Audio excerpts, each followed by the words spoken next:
Recently I have seen the comment under my videos how you rectify the Navamsa chart, and I thought, wow, that sounds like the new video, especially if we take into account that Shastras are very silent when it comes to interpretation of the Vargas. There is little bit about the Navamsha in the Brihatparashara Horashastra and the Jaimini Upadesha Sutra, but also the other astrology books are not sharing much when it comes to this topic.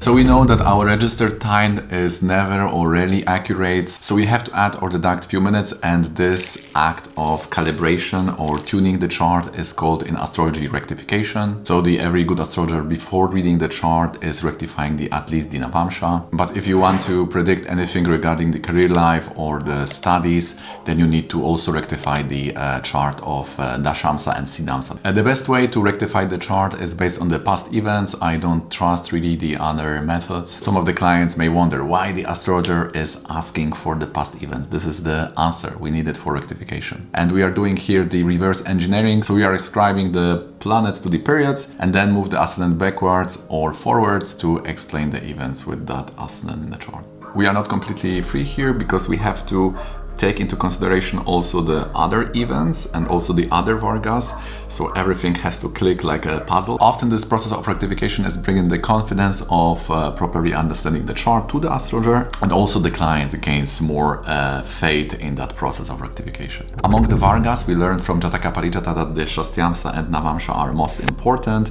The Shastyamsa, according to Brihatparashara Horashastra, shows all karma and is the last and most sensitive chart. Often the Navamsha is the first chart to rectify by sometimes when the client is giving the birth hour like 5 or 6, then we may start with the Drekana, which is the chart of siblings, and it has 10 degrees, and one Drekana will have 3 Navamshas. And when we have rectified chart, then it's easier to say something with more confidence, as we have then the Rashi and also the Varga, so it's much more easier to pinpoint the exact period. And now we can say what exactly will happen, because now we have the information about the environment from the Vargas. For example, 10 from moon in the Rasi chart may show something is happening in the career life, but what it will be we can see from the Dashamsa chart. If the 5th house is activated, it's new job, 7th house may be related to business, 3rd and 9 may be related to some new contract. And why the Navamsha rectification is so important? Well, first, Navamsha is very much marriage and relationship chart, so we cannot have any kind of solid prediction without consulting the Navamsha first.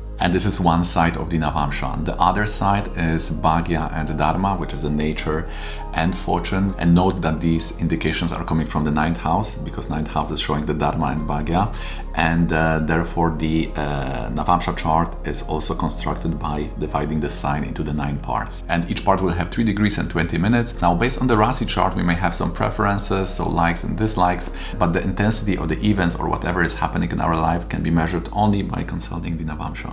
And as said, each Navamsha will have 3 degrees and 20 minutes, and this can be 5 minutes for short signs and 15 minutes for longer signs like Libra and Scorpio, so that depending on the ascendant of the person. So I'm always happy to get those long signs like Libra and Scorpio, because it is much more easy to rectify the Navamsha. Navamsha is also very good to give the advices, because based on this chart we can say, okay, this planet may give you wealth, but will also be source of stress and can decrease your health, so you may also choose accordingly. So therefore the position of the planets in the Navamsha is bringing light into this. So now going to the methods, I would divide it into 2 groups. One is static, the other is dynamic. The dynamic are based on the past events. So here we have basically the health and relationship, which are very handy. And the health challenges are mostly related to the 8th and 12th houses in the Navamsha. So if someone has a surgery, then usually the planet which we're working in that period will be related to the 8th or 12th house in the Navamsha. This also includes any health challenges like accidents or serious diseases. So these events are helpful to rectify the specific Varga and here Navamsha. And the relationship events, here we have the 6th and 8th for separation, divorce,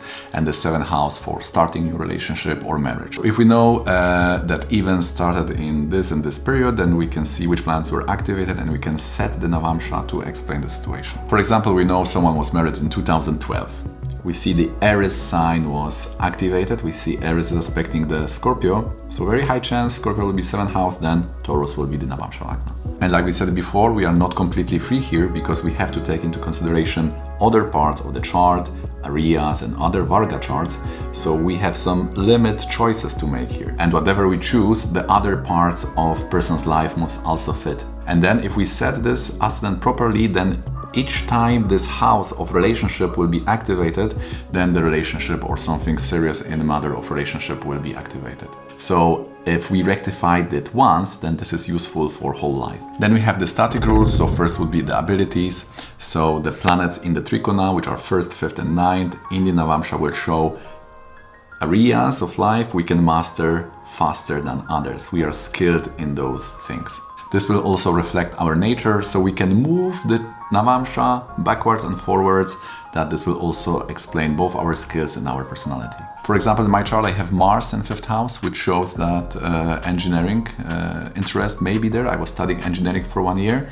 This is with the Jupiter. Jupiter may show philosophy, so then I graduated in philosophy.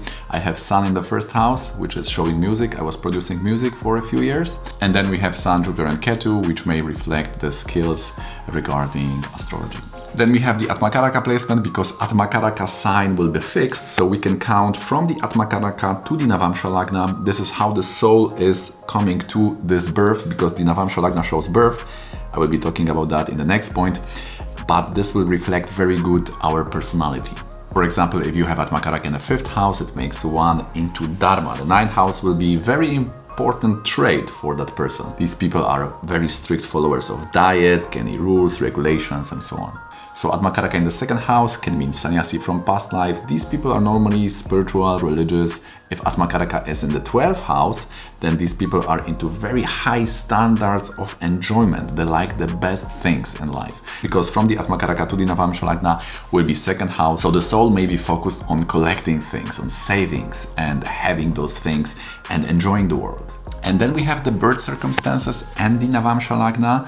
So, for example, people with the cesarean birth, they will usually have some Mars or Ketu on the Navamsha Lagna. For forceps, we need the nodes somehow associated with the Navamsha Lagna. For premature birth, we need the Venus in 1st and 7th. So if we have this information, this is very, very useful information to set the proper Navamsha Lagna. The last would be the influence on the 10th house. So this is the wealth we have access to. This is not only coming from income, this can be inheritance, coming from parents, from our business, every source we can imagine. So this is the big wealth we enjoy in life, and all the planets which have drishti on that house, loading or place in that house, will have its influence. And knowing that, we can also adjust the Navamsha Lagna accordingly. There are of course many more techniques to rectify the Navamsha. The more you know, it will be easier and faster for you to do so, and this of course also requires the practice and time. If you would like me to help you rectify your Navamsha chart or interpret those various position of planets in your Navamsha chart, then just hit me up in the email below and then we can schedule the time for your reading.